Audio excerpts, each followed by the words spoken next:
Doctor of Philosophy Anna Julia Cooper states, "If women were once permitted to read Sophocles and work with logarithms, or to nibble at any side of the apple of knowledge, there would be an end forever to their sewing on buttons and embroidering slippers." While women have long been victims of a lack of education and freedom to choose their careers, I do not think the conclusion she draws in this statement is a good example of women's struggles towards reaching full potential and fulfillment. If anyone were to read Sophocles, they would find references and teachings regarding free will and the downfall of mankind by following his free will without religion.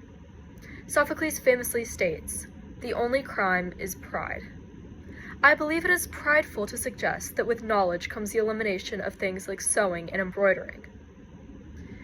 Knowledge is a freedom to choose a path, not be limited to an expectation or to change according to others' beliefs.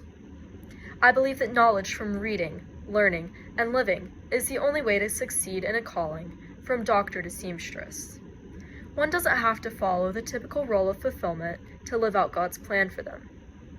The way to live a life that benefits the world is to live one full of virtues, which include knowledge, wisdom, generosity, and perseverance.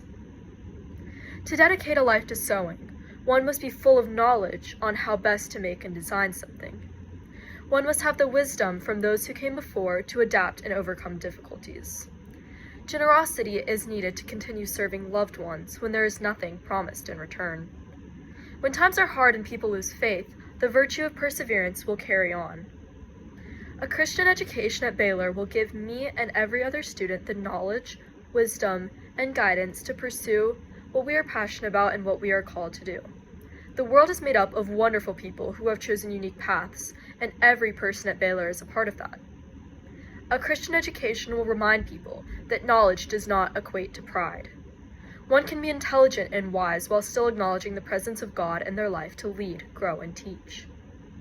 Women have struggled throughout history to have education, careers, and rights, but women have never failed to allow God to lead them to persevere and be the best they could be in their time. While authors like Sophocles are great teachers, God is the original teacher, and the one who can be a guide in the virtues that will make truly successful students and people. Despite the level of education or success that is said to be necessary for happiness and fulfillment, with God in charge, every aspiration, no matter how unique or unappreciated, can be achieved, and fulfillment will thus follow.